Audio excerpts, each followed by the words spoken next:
estos síndromes para poder tener un resumen en la historia clínica y no sea muy larga o no sea muy extensa cuando hacemos un interrogatorio, y nos permite personalizar la parte clínica de los pacientes. Los síndromes clínicos tienen que ver con, como les decía, con los síntomas de los pacientes. Uno de los principales síndromes es el síndrome tóxico infeccioso. Uno de los principales, uno de los más comunes que tenemos en la mayoría de las enfermedades, que tiene que ver con procesos infecciosos, ¿no es cierto? Por eso se llama síndrome tóxico infeccioso. ¿Por qué se caracteriza este síndrome? Por presentar primeramente fiebre. Si no tiene fiebre, nosotros no hablamos de un tóxico infeccioso. Sudoración profusa en algunos casos que asocia a la fiebre, diaforesis tienen. Astenia, pérdida de ganas de hacer actividades, de trabajar, pérdida del apetito, anorexia, dolores musculares o articulares en algunos casos asociados a la fiebre. Si el cuadro es muy prolongado, se asocia pérdida de peso y decaimiento en general. Entonces es un síndrome tóxico infeccioso que presenta generalmente en todos los cuadros infecciosos que vamos a ir viendo durante las clases. Otro de los síndromes clínicos importantes de la neumología es el síndrome bronquial. Este puede ser productivo o no productivo o irritativo, como le llaman algunos. Se caracteriza ¿por qué? Por tener tos y expectoración. Esas son las características del síndrome bronquial productivo. Y del síndrome bronquial no productivo o irritativo, solamente tos, ¿no es cierto? Pacientes que nos dicen que tienen solo tos seca o tos irritativa, solo tienen eso, ¿no es cierto? Dentro de este síndrome hay un subgrupo que se llama el síndrome de supuración, que lo vamos a ver más adelante. Se caracteriza por qué este síndrome, por la gran cantidad de expectoración que va a presentar. Tiene que tener el paciente una expectoración mayor a 100 mililitros de expectoración en 24 horas. Mayor a 100 mililitros en 24 horas y lo catalogamos como un síndrome de supuración. Este síndrome de supuración, dependiendo de la zona donde se produzca, va a tener origen bronquial, pulmonar o pleural. Entonces llamaremos un síndrome de supuración bronquial, ¿sí? El cuadro de expectoración mucopurulenta abundante viene de bronquios, ¿no es cierto? De la zona de donde se está produciendo. También tenemos un síndrome de insuficiencia respiratoria o de dificultad respiratoria, llaman algunos, que se caracteriza principalmente por disnea, ¿no? Entonces, uno de los síntomas que hemos visto al principio del tema, disnea de diferentes grados, de diferente intensidad, pero esa falta de aire que nos refiere el paciente.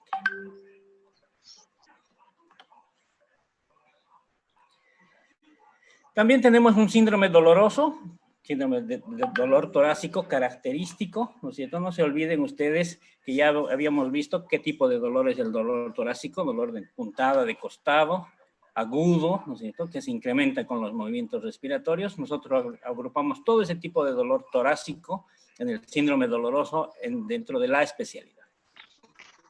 En algunos casos, los pacientes, aparte de la expectoración, tienen sangrado de la vía respiratoria, ya sea la expectoración de color rojo o sangrado directamente sangre, ¿no es cierto? Eso llamamos un síndrome de sangrado pulmonar.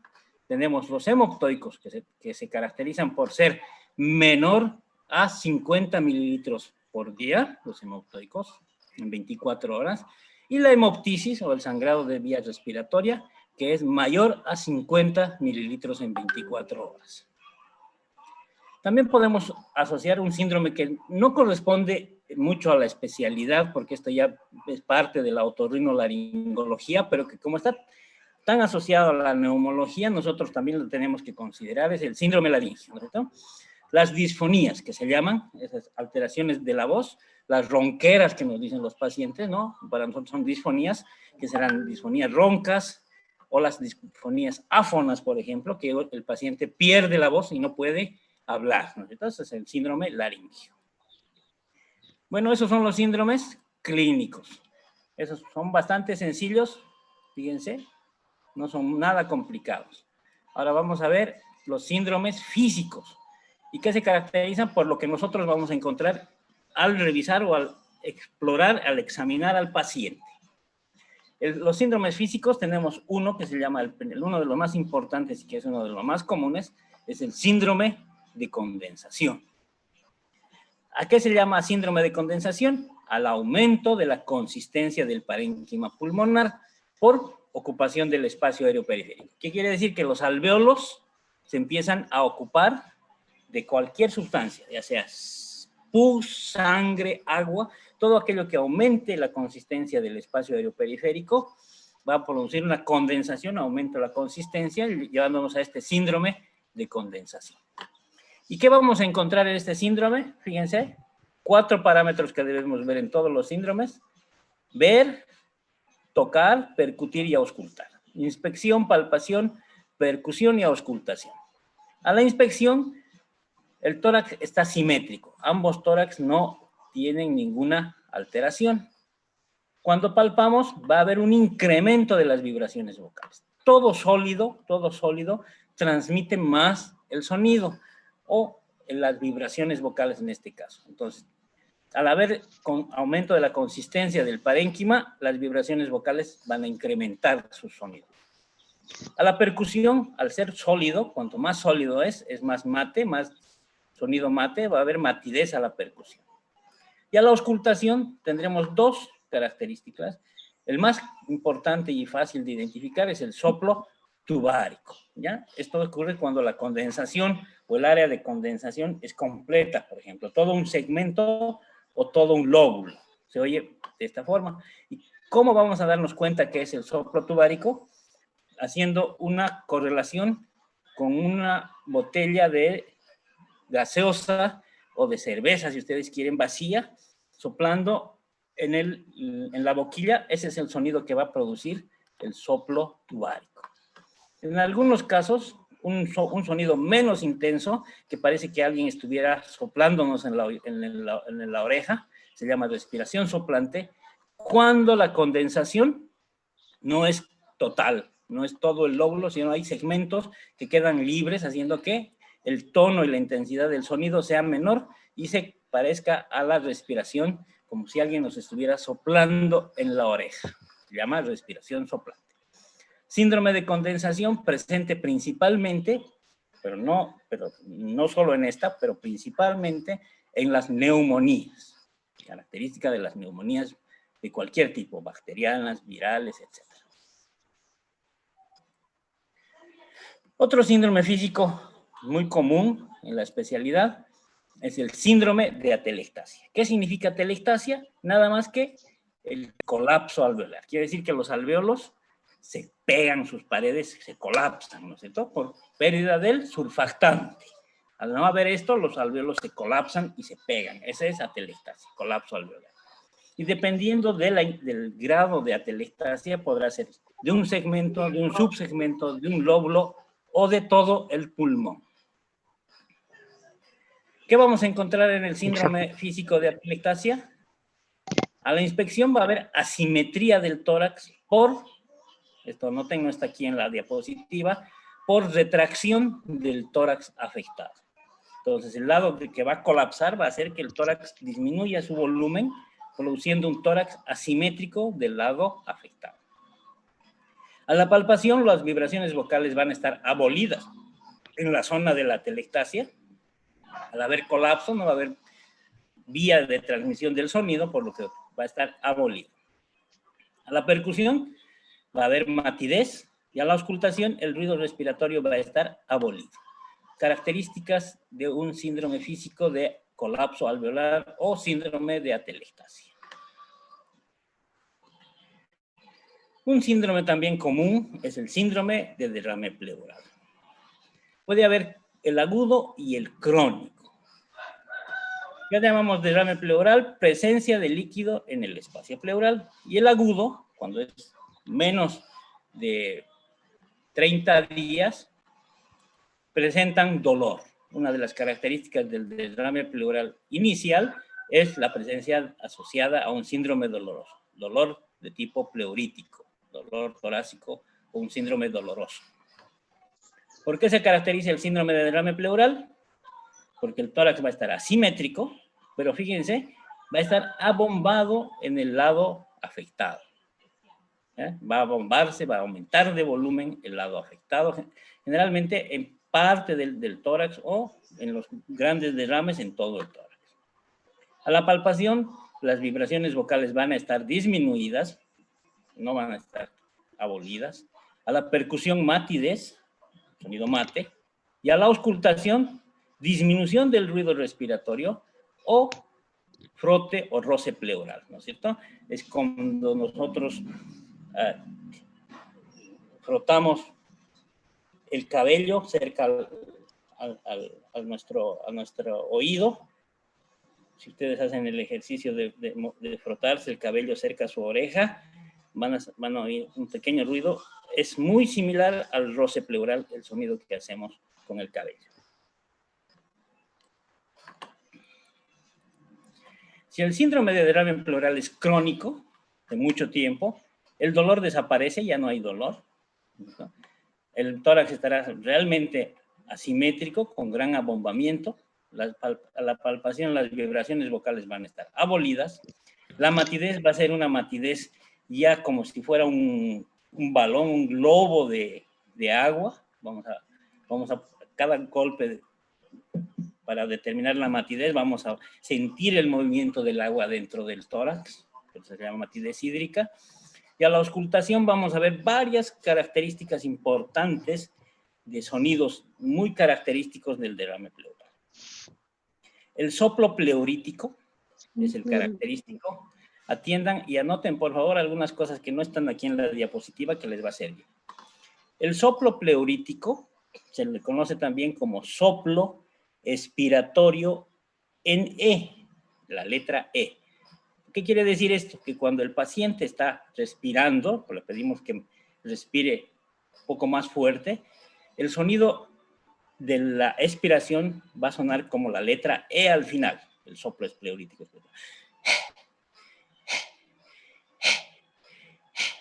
Es un soplo característico de derrame pleural que suena como la letra E al final de la expiración. Soplo pleurítico o soplo expiratorio en E. Es la característica del derrame pleural crónico. También va a haber egofonía, también conocida como voz en balido de cabra. Es cuando ustedes tienen problemas respiratorios y se les congestiona la nariz. A ver, se tapan la nariz y suena como si tuvieran la nariz tapada el paciente, ¿no? Empieza a hablar con la nariz tapada y suena de esta manera, como si fuera una cabra el paciente cuando repite algunas letras.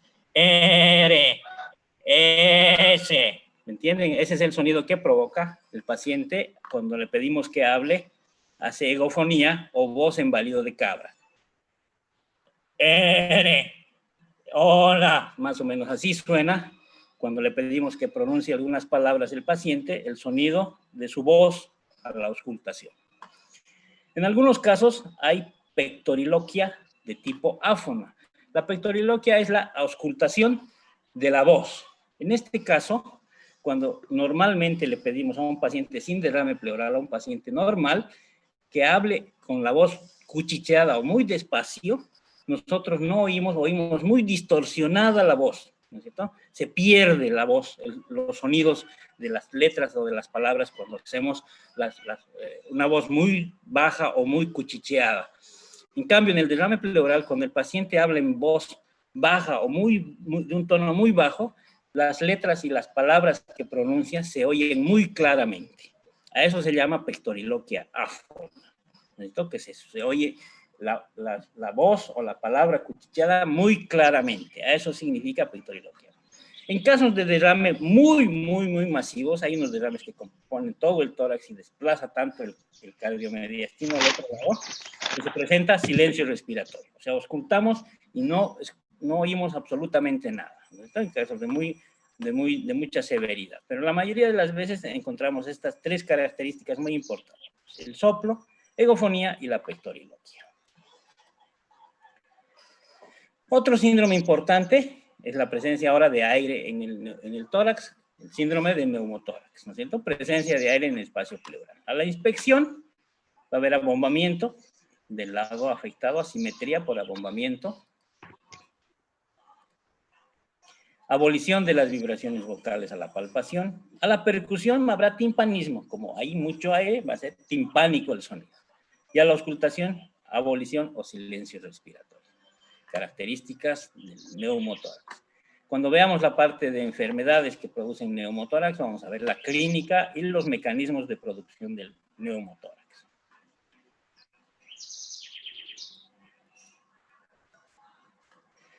Uno de los que vemos también bastante es el síndrome de espasmo bronquial. Muchos pacientes tienen problemas de falta de aire, asmáticos y bronquíticos, y presentan espasmo bronquial. Este cuadro se caracteriza por presentar tórax simétrico, disminución de las vibraciones vocales a la palpación, a la percusión normalidad, y a la auscultación encontramos los sobreagregados que habíamos hablado antes, los roncus, las sibilancias y en algunos casos la expiración prolongada. ¿Qué significa expiración prolongada? Para aquellos que no recuerdan o no han oído, el ciclo respiratorio, la inspiración siempre es mayor que la expiración. Cuando respiramos, la inspiración tiene más tiempo que la expiración. En los pacientes que tienen espasmo bronquial o que el calibre del bronquio disminuye, la expiración se hace mayor, ¿no?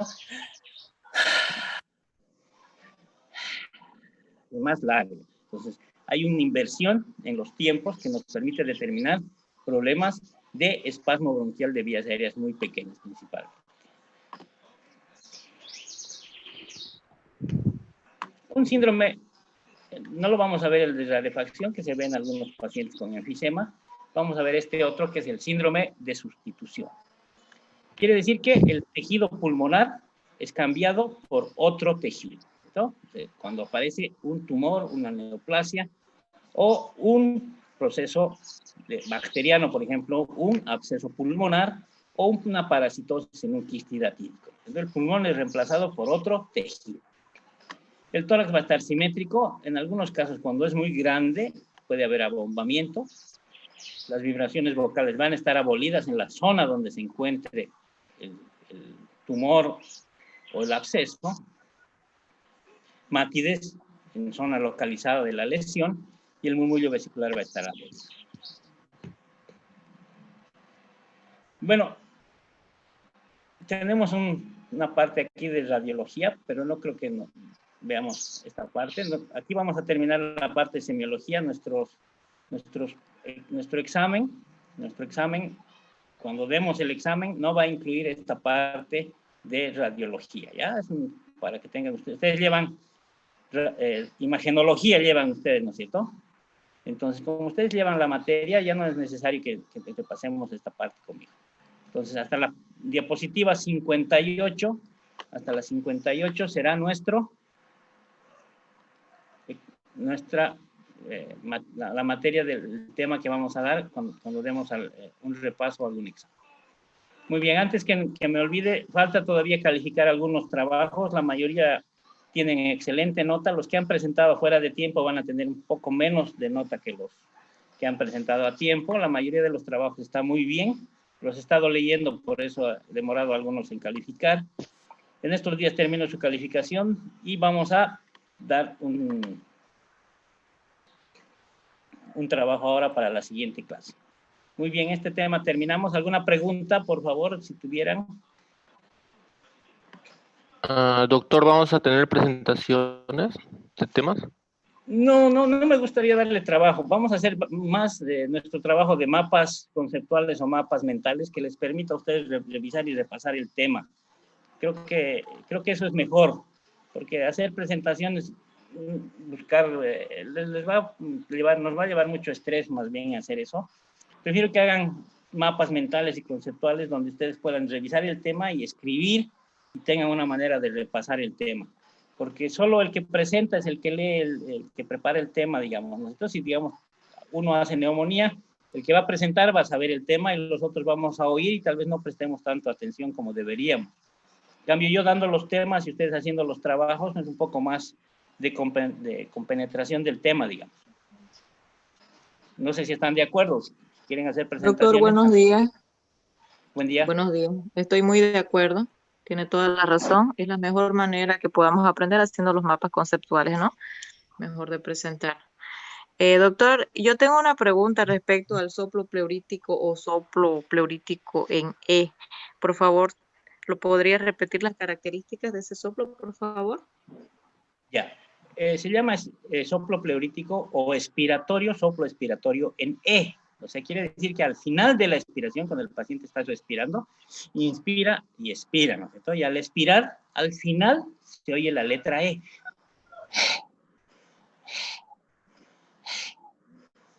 Es muy claro el sonido que se da. Ojalá pudiéramos hacer prácticas, ¿no? Con este problema de estar todos en cuarentenados y no poder asistir a lugares a hospitales o a reuniones de mucha gente, no podemos auscultar. En general no vamos a poder auscultar en un buen tiempo, me parece. Pero es una buena manera. Estoy tratando, yo tengo los ruidos respiratorios en grabación. Voy a tratar de conseguirlos y se los voy a poner en el Classroom para que ustedes los bajen y los vayan oyendo. Hay grabaciones, pero no los he podido encontrar. Ni bien tenga, les mando subo al Classroom y les voy a mandar una notificación para que ustedes puedan bajar y algunos soplos y algunos sonidos pulmonares vamos a encontrar. ¿Está bien? Está bien, doctor. Muchas gracias. Gracias por su gentileza. Ya. Muy bien, entonces con esto terminamos esta primera parte de introducción, semiología y grandes síndromes físicos. En general, en realidad hemos visto 3 temas en una sola presentación. Ahora vamos a ver otro tema. Vamos a tratar de hacerlo un poco más rápido, es un poco más corto esto. Como habíamos visto dentro de los síndromes, el síndrome de supuración es uno de los que se caracterizan por presentar expectoración mayor a 100 mililitros en un día. Por eso se llama síndrome de supuración. Y en esto puede ser bronquial, pleural o pulmonar. Entonces, nuestro título será síndrome de supuración bronco-pleuropulmonar. Aquí está la definición. Es aquel caracterizado por broncorrea, o pus, o expectoración purulenta proveniente de vías aéreas inferiores, parénquima y o cavidad pleural. Doctor, un favorcito. Sus diapositivas no aparecen, doctor. ¿No aparecen? Ya, ahorita no aparece nada. Las voy a compartir otra vez, entonces. Y a ver, esto vamos a... Doctor, una consulta, ¿no hay cómo nos muestra un poquito de imagenología para estar más enfocado en su materia? Ya, haré una presentación para la próxima clase de solo radiología tórax, desde el punto de vista de la neumología. ¿Te parece? Sí, me parece. Sí, doctor, gracias. Ya. Entonces, a ver, veremos dónde está. Vamos a compartir. Ahora sí. Ahora yo creo que ya miran, ¿no? Ahora sí. Entonces, nuestro tema es que son 3 temitas, en realidad, en una sola presentación. El síndrome de supuración bronquial, pleural y pulmonar. Síndrome bronco-pleuropulmonar. Broncorrea, expectoración mayor a 100 mililitros por día, ese es el nombre correcto que se le da, de tipo purulento, proveniente de vías aéreas inferiores, parénquima, y cavidad pleural. Entonces, el síndrome de supuración bronquial, la enfermedad característica de este es las bronquiectasias. Esa es la enfermedad que se caracteriza en el síndrome de supuración bronquial. Bronquiectasias. Dilataciones permanentes de los bronquios. El de supuración pulmonar, el absceso pulmonar es la enfermedad que vamos a ver. Y de supuración pleural, el empiema pleural. 3 enfermedades asociadas al síndrome de supuración. ¿Alguna pregunta? Nada, está todo, ¿se entiende? Entonces aquí vemos más o menos qué ocurre en el síndrome bronquial, de supuración bronquial. Miren, un bronquio normal con todas sus características, su pared externa, la parte mucosa, la parte ganglionar. Y cuando hay una destrucción de la mayoría de los componentes de la pared bronquial, hay una alteración de esta y hay una dilatación bronquial, fíjense, con gran acumulación de moco o de secreción, que en algunos casos va a hacer que el paciente expectore gran cantidad de pus, dependiendo de las características de la infección o no, de gran cantidad de expectoración mayor a 100 mililitros por día. ¿Cómo vamos a definir las bronquiectasias entonces? Fíjense, dilataciones anormales de los bronquios de carácter irreversible. Estos no vuelven nunca a su normalidad.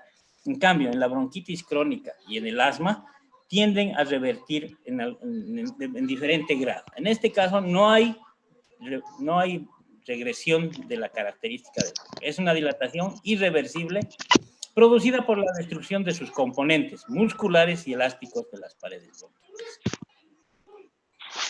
¿Cómo vamos a clasificar las bronquiectasias? Las congénitas, o llamadas también primarias, que aparecen, como su nombre indica, congénitas en el nacimiento, o las adquiridas o secundarias, generalmente por procesos infecciosos severos. Por ejemplo, tuberculosis. La tuberculosis es una de las enfermedades que nos deja secuelas bronquiectasias.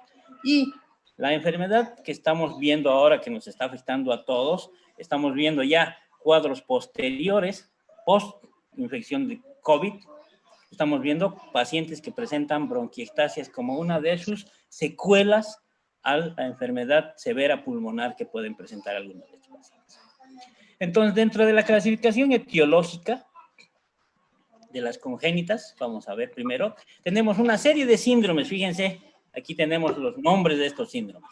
Síndrome de Cartagener, síndrome de Munier-Kuhn, William Campbell, uñas amarillas, estos son los nombres de los síndromes, que estos síndromes congénitos, aparte de las bronquiectasias de esta dilatación permanente, presentan alteraciones en otros órganos o sistemas, dando la característica de un síndrome.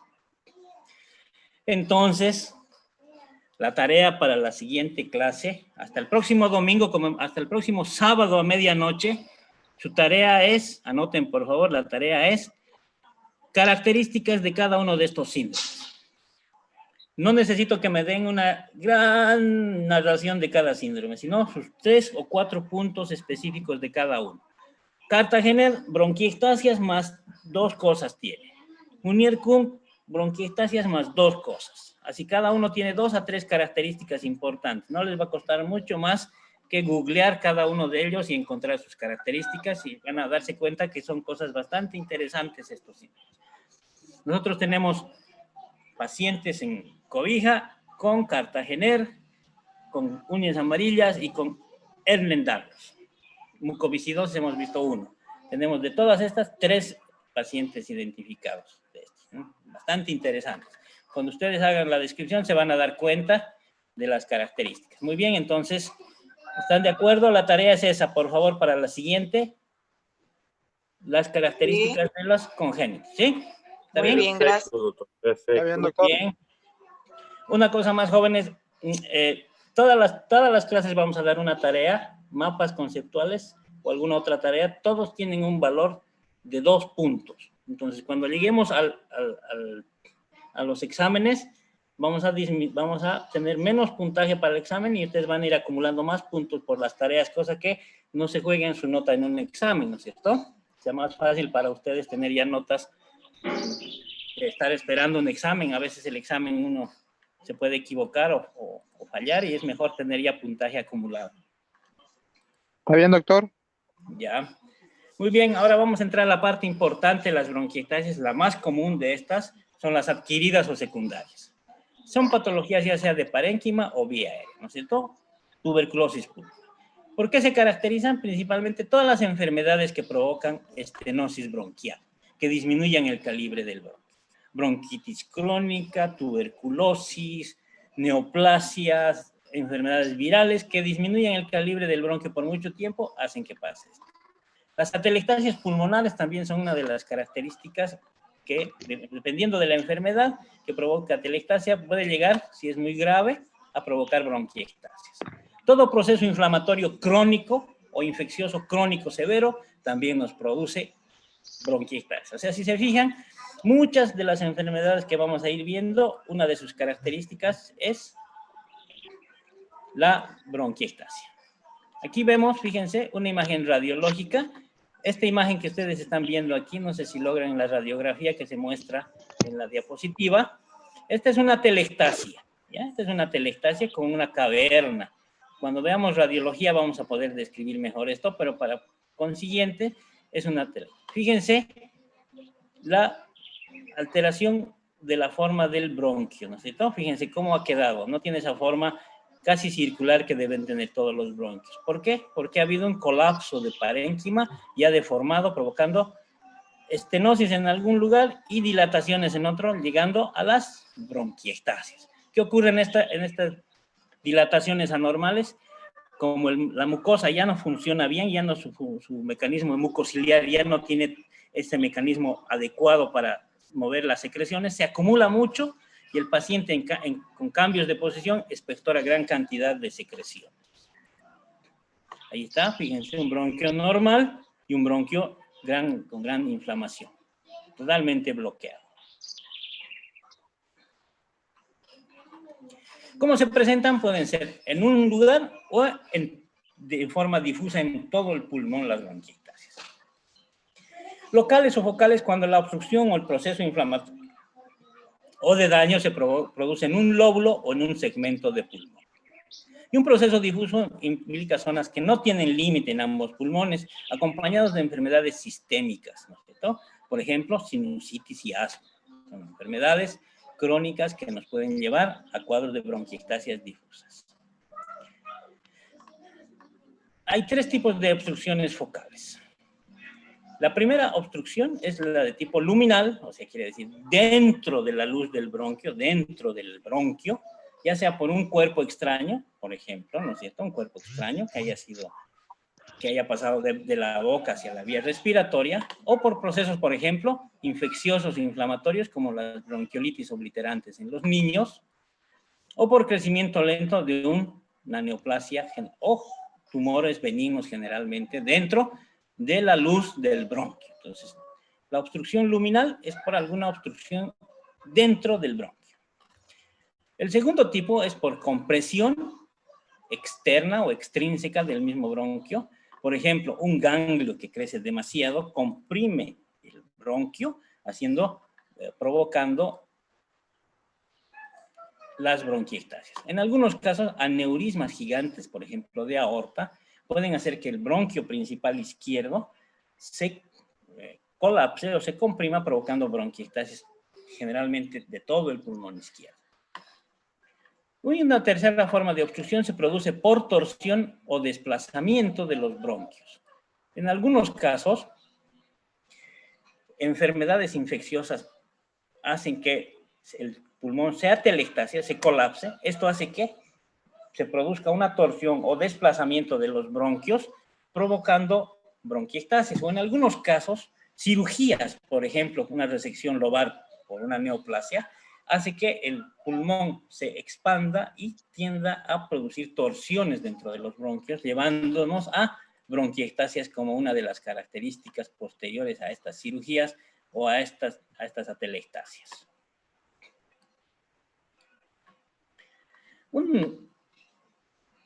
Un grupo de médicos antiguos, Linne y Reich, hicieron una clasificación de acuerdo a la forma, por eso se llama morfológica, de las bronquiectasias. Las clasificaron en tres. Las cilíndricas, los bronquios tienen contornos más o menos regulares, mantienen más o menos la forma del bronquio, pero están dilatadas, ¿no es cierto? Y dentro de la luz se acumulan grandes tapones mucosos. Se caracterizan por dilataciones aisladas de las vías aéreas y es visto a veces como un defecto residual de las neumonías. O sea, normalmente estas bronquiectasias cilíndricas son de procesos infecciosos de tipo neumónico, de las neumonías un poco más severas de las habituales. Las varicosas, también es otra forma de la clasificación por su forma, o también llamadas arrosariadas, que semejan al rosario que utilizan o que llevan las madres o las abuelitas a la iglesia para rezar, ¿no es cierto? Su rosario. Son varias cuentas unidas por una cadena o una cuerda, ¿no es cierto? Un rosario, ustedes conocen el rosario. Se presenta por que las vías aéreas se presentan más dilatadas y con contornos irregulares, con constricciones localizadas, asemejando a un rosario, por eso se llaman arrosariadas. O también se parecen a las venas varicosas que presentan en los miembros inferiores, especialmente las personas que tienen problemas de varices, ¿no es cierto? ¿Ve? Se debe a la apariencia de las venas varicosas. Por último tenemos las saculares, también llamadas quísticas, que son las formas más graves de las bronquiectasias y son dilataciones al final de los bronquiolos o bronquios. Fíjense, donde se acumula gran cantidad de líquido y secreción pudulenta, ¿no? Las saculares o císticas. Estas saculares o císticas, donde principalmente la fibrosis quística nos da esto, ¿no? Una enfermedad congénita.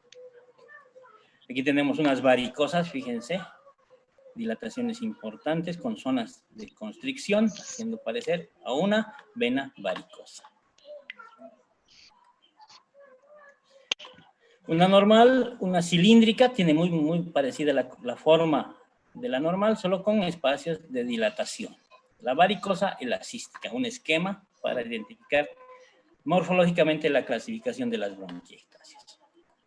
Aquí tenemos una característica, fíjense, bronquiectasias saculares o quísticas, estas grandes que vemos acá, y unas cilíndricas que mantienen más o menos la forma del bronquio, pero son más grandes, ¿no? Eso ya nos hace ver bronquiectasias. Imagen tomográfica de una bronquiectasia. Es muy difícil ver las bronquiectasias en una radiografía, no se las ve. Por eso nosotros debemos utilizar ya como un método diagnóstico importante a la tomografía. Y tenemos otro, fíjense, la imagen tomográfica, y con el recuadro mostrándonos dónde se encuentra la dilatación de la cilíndrica, por ejemplo, la varicosa o la quística. Aquí está la imagen tomográfica con su respectivo acercamiento para dar la forma de las bronquiectasias. Aquí tenemos otra gráfica que nos permite identificar la imagen tomográfica con su esquema, ¿no es cierto?, de las cilíndricas, las varicosas y las saculares. Las tres formas de bronquiectasias. Aquí tenemos otro esquema de qué se produce, fíjense, el alveolo normal con su bronquio, ¿no es cierto? ¿Qué pasa en la bronquiectasia? Pérdida del músculo liso, gran dilatación y afectación de los alveolos terminales con acúmulo de secreciones. Una pieza patológica, pulmón normal con bronquiectasias al lado, ¿no? Una parte de pulmón normal con grandes dilataciones bronquiales. Hemos visto ya la clasificación, creo que ya las hemos visto. Ya, anatomía patológica, veamos, afectan la parte, generalmente los cartilaginosos, segmentarios y subsegmentarios, ¿no? Entonces, los bronquios dilatados con secreciones purulentas en su interior. Las arterias bronquiales también se dilatan y anastomosan con otras arterias y producen además vasos nuevos o vasos de neoformación que no tienen tejido elástico. Entonces, una de las características de las bronquiectasias es que producen mucho sangrado, muchos hemoptoicos o hemoptisis, por estos vasos nuevos que se forman en este lugar de la lesión, que no tienen el tejido elástico que permite el cambio de posición o movimientos en el tejido, que se rompen y sangran fácilmente. Parte microscópica no nos interesa. El diagnóstico clínico. ¿Cómo hacemos el diagnóstico de bronquiectasias? Dice, las bronquiectasias solo presentan síntomas cuando se complican. Entonces, un paciente que tiene bronquiectasias, pero no se ha complicado, no va a tener ninguna molestia, va a estar normal. Un importante para nosotros es el antecedente de enfermedades infecciosas previas. Por ejemplo, tuberculosis o neumonías necrotizantes, como por ejemplo neumonías por estafilococo. Pacientes con enfermedad broncopulmonar obstructiva crónica, bronquitis crónica o enfisema. Que tengan síndrome bronquial productivo por mucho tiempo o presenten ya el síndrome de supuración bronquial, broncorrea o expectoración de más de 100 mililitros en 24 horas. Pero tiene una característica específica, la expectoración o la supuración de una bronquiectasia tiene relación con la hora y la postura del paciente. ¿Qué quiere decir esto? Que en algún momento del día, con alguna posición especial que adopte el paciente, elimina o expectora esa cantidad de secreción. Por ejemplo, algunos pacientes que tienen lesión apical pulmonar, se presenta en la mañana levantarse, porque se drena el lóbulo superior al sentarse. Entonces, en la mañana y al sentarse, el paciente elimina gran cantidad de expectoración. Y si tiene lesiones inferiores en el pulmón, el paciente referirá que expectora gran cantidad cuando se echa a dormir y cuando se echa de algún lado, alguna de los decúbitos laterales, ¿no es cierto? Entonces, relación horaria y postural de la supuración. ¿Cuándo va a haber síntomas? Cuando se complican con sangrado, hemoptoicos y hemoptisis. Generalmente estos pacientes tienen poca afectación del estado general. Expectoran gran cantidad de pus, tienen sangrado, pero su estado general no se ve muy afectado. Pueden tener dificultad respiratoria, insuficiencia respiratoria progresiva, crónica, lenta, la disnea va a ir avanzando, avanzando, avanzando a medida que las bronquiectasias que tiene vayan aumentando, ¿no es cierto? Que una bronquiectasia puede llevar a, esta secreción purulenta puede llegar a producir inflamación crónica en otros bronquios normales y producirles más bronquiectasias. Estos pacientes crónicos presentan generalmente hipocratismo digital, que quiere decir uñas en palillo de tambor y uñas en vidrio de reloj. Y en algunos casos puede haber síndrome de espasmo bronquial, puede haber espasmo en lugares sanos, no en las bronquiectasias propiamente dichas, sino en los bronquios sanos que tiene el paciente. Por la inflamación producen espasmo bronquial reflejo. ¿Cómo hacemos el diagnóstico? Silencio.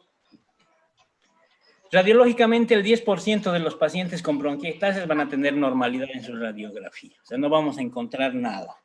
Y vamos a encontrar algunos signos sugestivos porque no tenemos imagenología de bronquiectasias. Imágenes en panal de abejas, es un dato sugerente de bronquiectasias. Presencia de broncogramas aéreos, también es un sugerente, no es definitivo. Atelectasia o signos indirectos de la misma vamos a ver en la radiografía que nos puede orientar hacia la atelectasia. Patrones neumónicos crónicos que estén por mucho tiempo o imágenes con niveles de aire y líquido dentro del parénquima nos hacen sugestivas de bronquiectasias. ¿Qué utilizamos para el diagnóstico? Podemos hacer una broncoscopía, una endoscopía respiratoria con fibrobroncoscopio. No para el diagnóstico, sino para determinar el lugar donde está sangrando o donde hay la lesión para tomar una muestra principal. Podemos pedir un examen de sangre para ver cómo están los glóbulos rojos, generalmente hay eritrocitosis, y si está un cuadro infeccioso, aumento de los glóbulos blancos, leucocitosis. Nos permite tomar una muestra, tinción gram hacemos para ver si es gram positivo o gram negativo, y llevamos a cultivo para determinar qué germen es el que está produciendo el cuadro. Podemos usar una tomografía de alta resolución, como las imágenes que hemos visto, que nos determinan exactamente el tipo de bronquiectasia. Y un estudio que hace mucho tiempo ya está dejando de ser usado es la broncografía, porque no teníamos tomografía, o era muy difícil acceder a tomografía en años anteriores. Hace unos 20 años, 25 años atrás, cuando yo estaba empezando la especialidad, hacíamos broncografías, era un estudio definitivo para nosotros, era poner una sonda endotraqueal, endobronquial, con ayuda de anestesiología se hacía, se daba un poco al paciente, se ponía una sonda en el bronquio que queríamos identificar y se instilaba un contraste en vía respiratoria, ¿no? Y a medida que se iba instilando el contraste y cambiando de posición al paciente, se iban tomando una serie de radiografías para determinar todo el árbol bronquial que tenía el paciente, ¿no? Que definía dónde era la bronquiectasia superior, media, inferior, grande, de qué tipo eran, saculares, etc. Ahora ya no, ya tenemos tomografía, que es más un examen más rápido, sin necesidad de usar contraste, sin apoyo de anestesiología, bastante sencillo. Debemos hacer espirometrías y gasometrías si el paciente tiene dificultad respiratoria o datos de hipoxia crónica, ¿no? Nos sirve mucho para determinar la gravedad del cuadro en sí. Fíjense, aquí hay unas imágenes de archivo de una broncografía. el árbol bronquial claramente pintado, fíjense, con las dilataciones de las bronquiectasias. Aquí un árbol bronquial normal, aquí unas saculares, fíjense, unas bronquiectasias saculares al final, ¿no? Una broncografía. Pero ahora tenemos la tomografía de alta resolución, las bronquiectasias. Fíjense, relación parénquima normal con dilataciones, bronquiectasias. Muy bien. Tratamiento. Si hay sangrado será reposo absoluto, hidratación, en algunos casos fluidificantes para que ayuden a mejorar la expectoración. Si hay mucho sangrado usaremos sedantes de la tos, sedaremos la tos. Si hay espasmos broncodilatadores, si ha perdido mucha sangre el paciente, haremos transfusiones, drenajes posturales con fisioterapia, uso de antibióticos y en algunos casos haremos aspirado bronquial con fibrobroncoscopio, ¿no es cierto? Cada 2-3 días se usa el broncoscopio para hacer lavado y aspiración de las secreciones. En algunos casos, cuando no resulta el tratamiento antibiótico o las aspiraciones o los lavados, podemos realizar tratamiento quirúrgico, ¿no? ¿Cuándo se hace tratamiento quirúrgico? Cuando están localizadas, logramos identificar que sean en un segmento o en un solo lóbulo. Cuando el sangrado es muy importante, no podemos controlar, o repite cada 2-3 semanas el sangrado, tenemos que entrar a quirófano, o procesos bacterianos que no logramos controlar adecuadamente con nuestro tratamiento. ¿Cuáles son las contraindicaciones para un tratamiento quirúrgico de las bronquiectasias?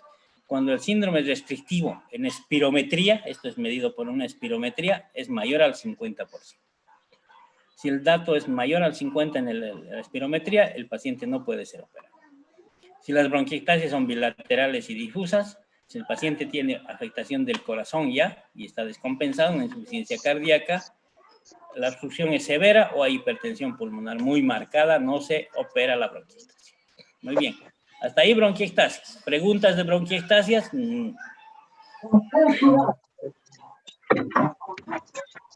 ¿Preguntas? Doctor, buen día. ¿La broncoscopía se usa también para hacer biopsia? ¿Se saca un pedazo o no? No, porque necesitarías hacer una biopsia de toda la pared bronquial, ¿no? La fibro solo te identifica el lugar donde está la infección o donde está el sangrado, pues si no es seguro, o para tomar muestras para cultivo y para lavado y aspirado nada más. A lo mejor para la tomar muestra es una toracotomía, sacar un pedazo completo. Ok, gracias. Muy bien. Eso es bronquiectasis, entonces. Dilataciones permanentes de los bronquios. Vamos al síndrome de supuración de origen pulmonar. Es el absceso pulmonar la enfermedad que nos interesa. No entiendo, sí, no entendí.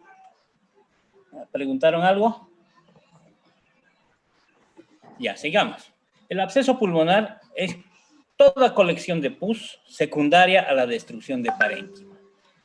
Como cualquier absceso es acumulación de pus, ¿no es cierto? Colección de pus. Y hay eliminación de material purulento del pulmón y formación de una cavidad con paredes propias y con niveles, ¿no es cierto?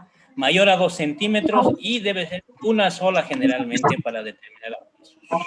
Silencio, por favor. El absceso pulmonar tiene varias causas muy parecidas a las bronquiectasis. Puede ser dentro del bronquio, de la luz bronquial, o fuera del bronquio.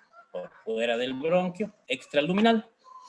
Las intraluminales, neoplasias, cánceres principalmente, los malignos, mucho tapón mucoso, pacientes que no pueden expectorar, enfermedades neurológicas centrales, pacientes que están con alteración neurológica o en coma, que no movilicen secreciones, acumulan y pueden producirse abscesos pulmonares. Broncoplejía o parálisis bronquial por algún accidente, por algún problema neurológico. Medicamento, opiáceos, por ejemplo, morfina, o cuerpos extraños. Silencio. Amigos, por favor, cerrar sus micrófonos. Silencio, por favor.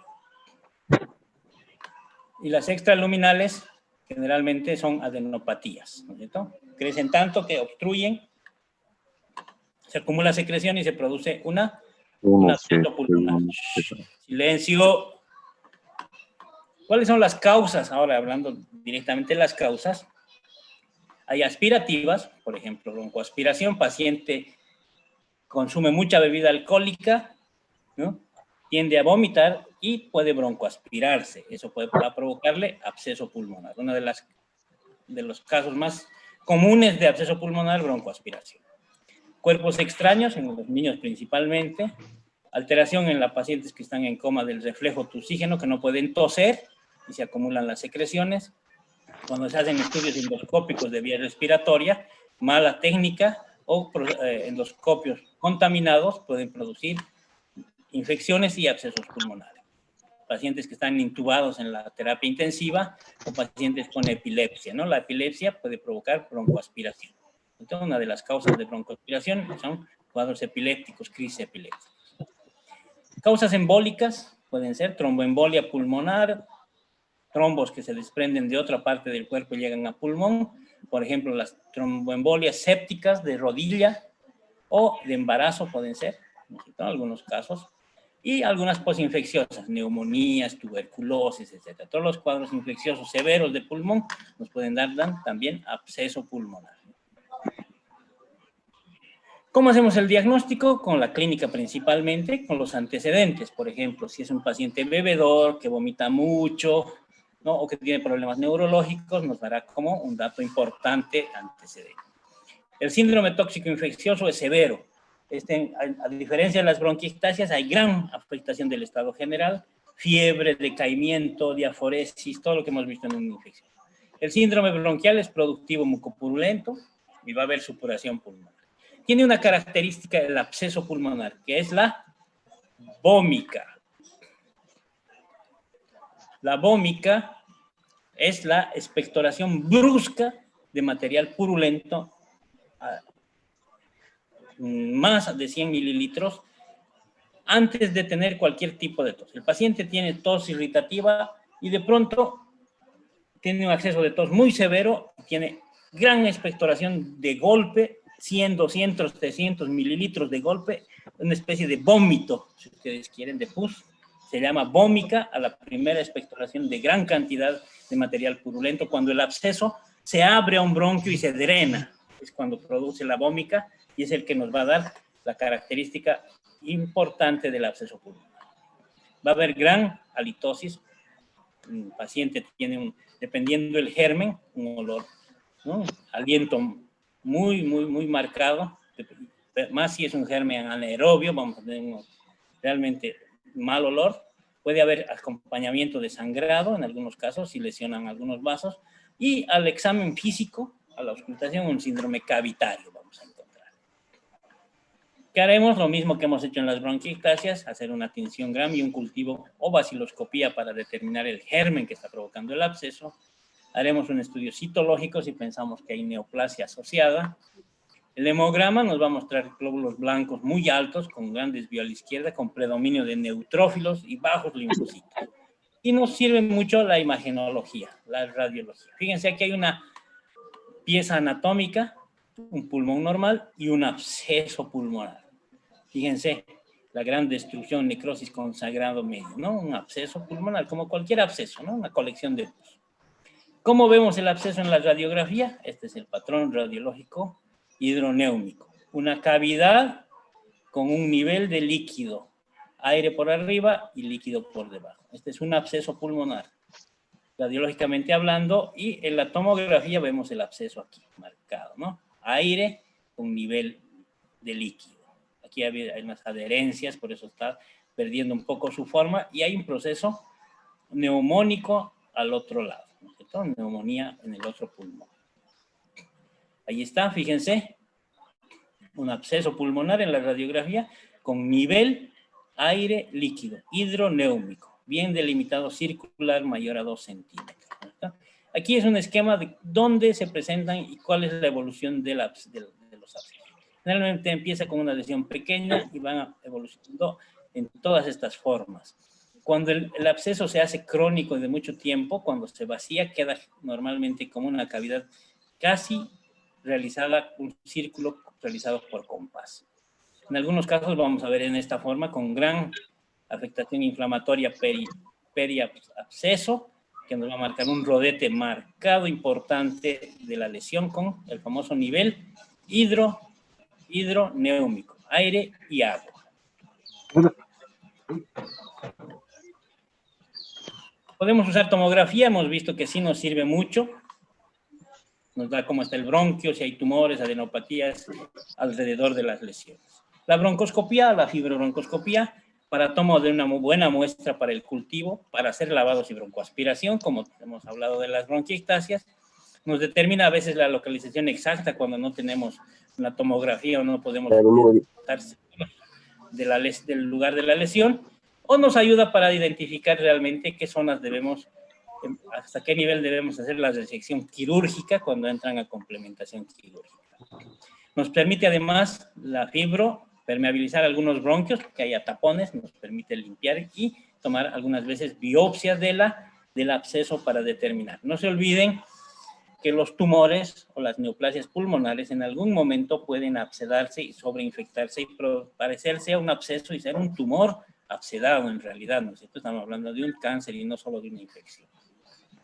El tratamiento, reposo, hidratación, analgesia, si hay mucho dolor, fluidificantes, antibiótico terapia, que tiene una característica que podemos llegar a dar antibióticos hasta 45 días sin ningún problema, dependiendo del germen, usar drenajes de las secreciones con fisioterapia y uso de broncodilatadores en algunos casos que necesiten.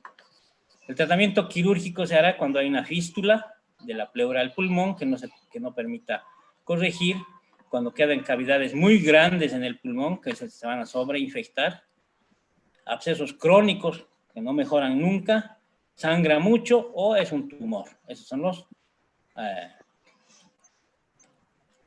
las definiciones que nos permite complementación química. Bueno, el absceso pulmonar en sí es bastante sencillo, ¿no? Es un absceso, una colección de pus, pero en pulmón, ¿no es cierto? Con una característica primordial, la bómica al inicio, que nos va a definir, y la imagenología, ¿no es cierto? Imagen hidroneúmica, aire y agua en una imagen más o menos circular, generalmente única, mayor a 2 centímetros a nivel de pulmón. Para que traerlo, y traerlo el sal granulado, ¿no? Sal granulado y un cuchillo más grande, por favor. ¿El cuchillo para qué? ¿Para qué cuchillo? Sal, están haciendo churrasco ustedes. Pongan silencio el micrófono, nos va a dar hambre. Ya, entonces pregunta de absceso pulmonar. Nada. Ya, seguimos entonces. Vamos a hablar ahora del empiema, que es otro de las enfermedades que nos... Silencio, por favor, que nos provocan... A ver, pregunte.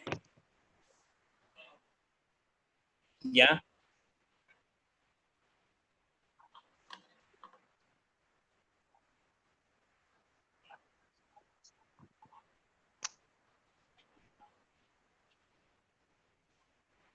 Claro. No, sí. Las cavernas tuberculosas son diferentes a las cavidades residuales. Te van a quedar así, como estas, grandes. El problema de estas cavidades es que cada cierto tiempo se van a tender a sobreinfectar. O sea, estas cavidades residuales son potencialmente infecciosas porque como no tienen drenaje, tienden a llenarse de pus o de líquido y infectarse rápidamente. Entonces, cuando son muy grandes, el peligro de grandes infecciones nuevamente son marcadas, digamos, ¿no? Y el problema de acumulación de secreciones en estas cavidades hace que en algún momento la secreción va a salir de esa cavidad y va a afectar otras porciones de los pulmones, provocando nuevos lugares de infección o nuevos abscesos incluso pulmonares, lo que va a hacer que el paciente esté severamente enfermo por mucho tiempo. Entonces, para evitar esas sobreinfecciones o mayor diseminación, se recurre a la parte quirúrgica para eliminar estas cavernas. La tuberculosis también te deja grandes cavernas residuales. Y cuando veamos tuberculosis también se plantea el tratamiento quirúrgico en algunos casos de estas cavernas grandes. ¿Por qué en la tuberculosis se opera? Porque la reinfección más importante de las cavernas son los hongos. El Aspergillus y otros hongos tienden a habitar la caverna y provocar infecciones crónicas de estas, ¿no? Y el tratamiento es complicado de los hongos a nivel pulmonar.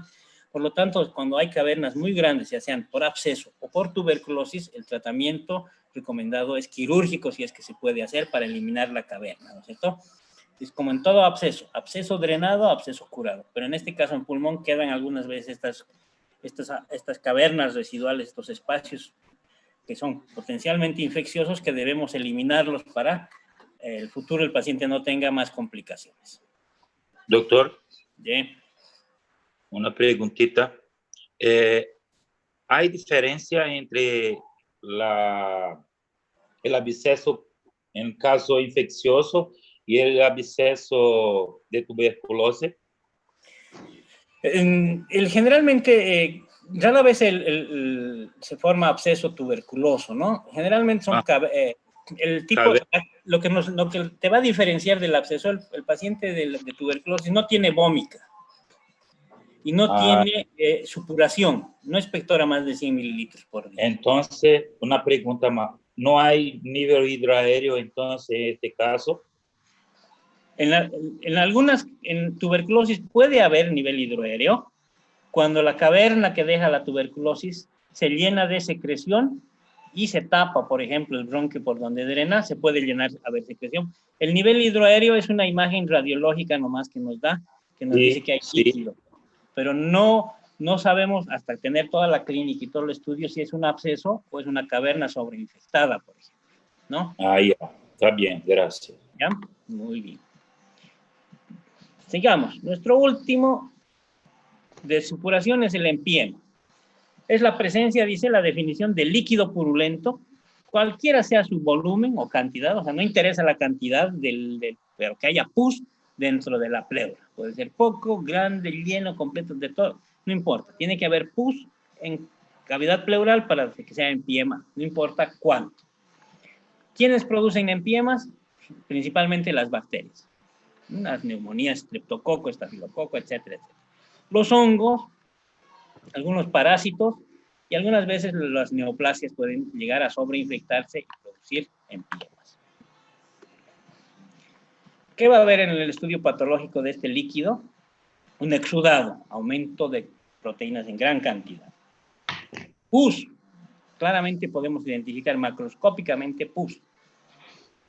Puede haber adherencias pleurales cuando se toman muestras de biopsia de pleura, adherencias pleurales por aumento de la fibrina y proteínas que hay. En algunos casos vamos a encontrar lo que es importante para nosotros es las fístulas pleurales. La pleura se puede fistulizar hacia el exterior, hacia pared torácica, o puede hacer una fístula hacia bronquio o parénquima. Y es por eso que el empiema, una cavidad cerrada de pus, va a dar supuración. Cuando la pleura se fistuliza hacia bronquio o hacia parénquima pulmonar, haciendo que esa pus que hay en la pleura salga a bronquio y el paciente expectore más de 100 mililitros al día. Resulta que la enfermedad está en pleura, que es una cavidad cerrada, pero el momento en que se fistuliza o hace una fístula hacia bronquio o hacia parénquima, el paciente empieza a expectorar esta pus de la pleura por vía bronquial y por los accesos de tos, llegando a un síndrome de supuración. ¿De dónde viene? De origen pleural. ¿Cómo hacemos el diagnóstico? Con los antecedentes del paciente, ¿cierto? ¿Qué antecedentes previos tiene? Infecciones, traumas torácicos, lesiones torácicas previas, etcétera, etcétera. La clínica, igual de un síndrome tóxico infeccioso, mucha fiebre, mucho malestar general. El síndrome bronquial puede ser irritativo al principio, tos seca nada más. Va a haber mucha dificultad respiratoria porque a medida que va aumentando la secreción o el empiema o la cantidad de pus en pleura, va a ir aumentando también y haciendo que el pulmón se colapse, produciendo disnea progresiva. Al examen físico no varía, se va a hacer un síndrome de derrame pleural, con todos los datos que hemos encontrado en un síndrome de derrame pleural, y si es crónico el cuadro, mucho tiempo, más de 6 meses, lesiones a nivel periférico como el hipocartismo digital, dedos en palillo de tambor y uñas en vidrio de reloj. Nuestro diagnóstico será tomar una muestra, una punción del líquido pleural o de la expectoración que tiene el paciente y llevar al laboratorio para hacer el estudio bacteriológico. Puede haber anemia porque hay sangrado y los leucocitos, como todo cuadro agudo, con desvío a la izquierda. En la radiografía vamos a ver derrame pleural solamente o en algunos casos de aire, de neumo y de líquido, hidroneumotórax, cuando él se ha fistulizado. Hacemos una toracocentesis, como hemos dicho, una punción para estudios bacteriológicos, todo.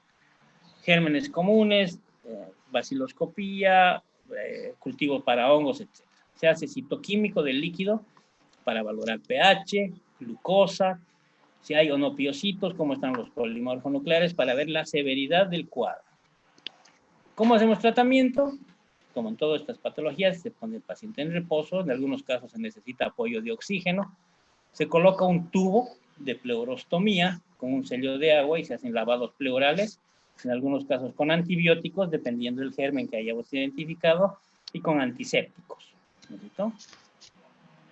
El tratamiento se hará de acuerdo al germen que encontremos. Si es estreptococo, se dará el antibiótico correspondiente. En algunos casos podemos usar sustancias que destruyen o deshacen la fibrina, como la estreptoquinasa, por ejemplo, cuando hay muchas adherencias pleurales que están haciendo que la secreción se acumule en diferentes partes de la pleura. En los casos muy crónicos hacemos esto, y en algunos casos procedimientos quirúrgicos por videotoracoscopía o cirugía o toracotomías mínimas de corticaciones pleurales. ¿Qué quiere decir la decorticación?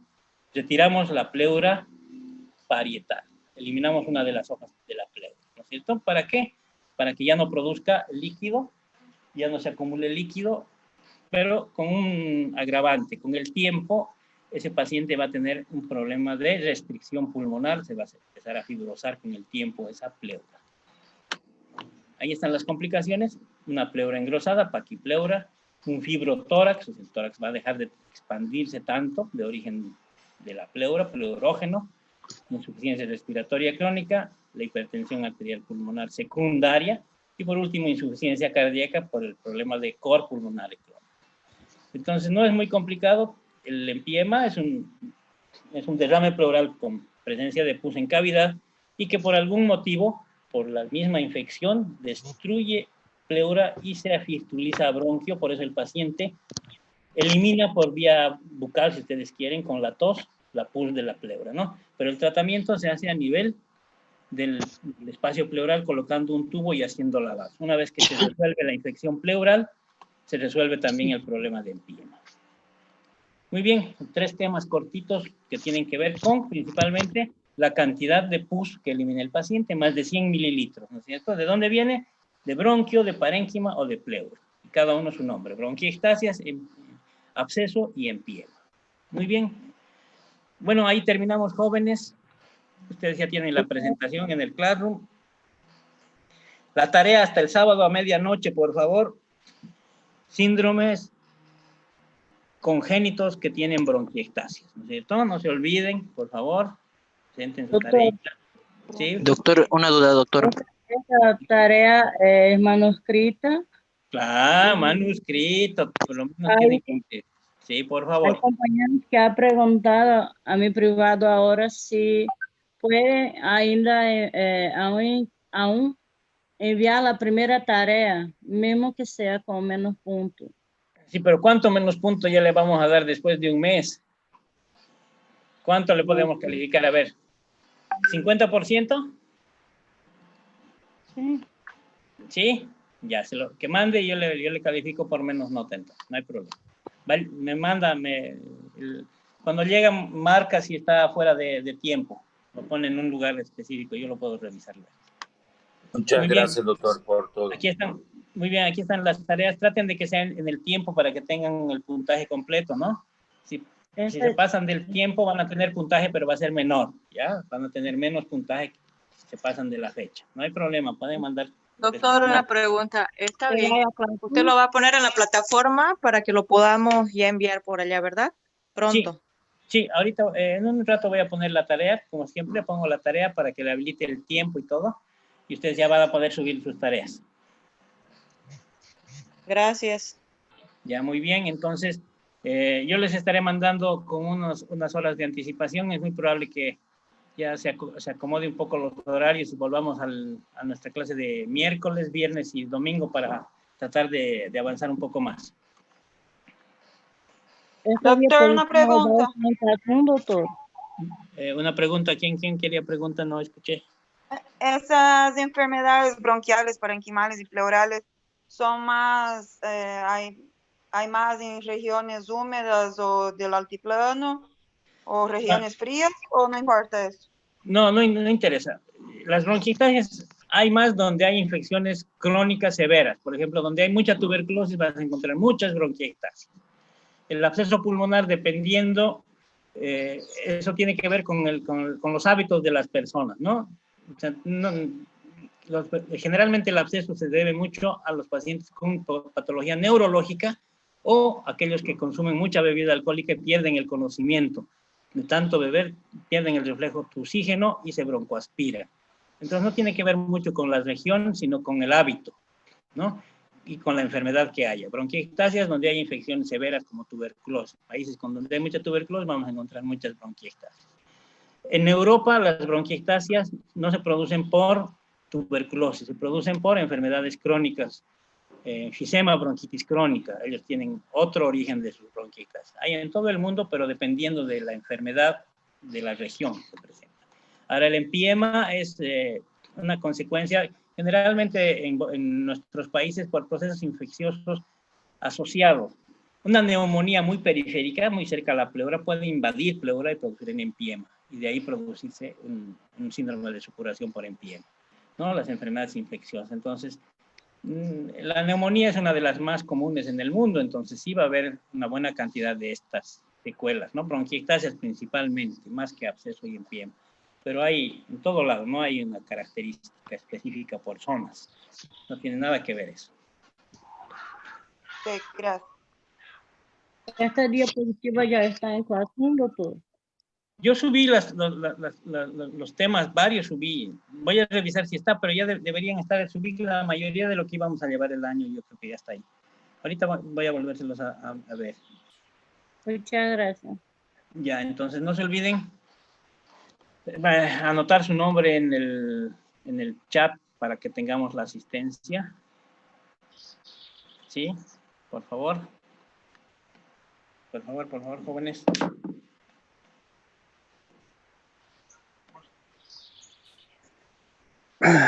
Ya está, muy bien. Dejaremos de compartir pantalla. Muy bien. Doctor, ¿ya se sabe cuándo va a ser el examen o todavía? Quiero avanzar un par de temas más. Ustedes, si se fijan, tenemos en este tema en estos que hemos avanzado, tenemos 5 temas ya. Entonces avanzaremos una presentación más que tenga 2 temas, 2 o 3 temas, y ya vamos a tener casi 8, ya vamos a poder programar un examen, ¿ya? Yo creo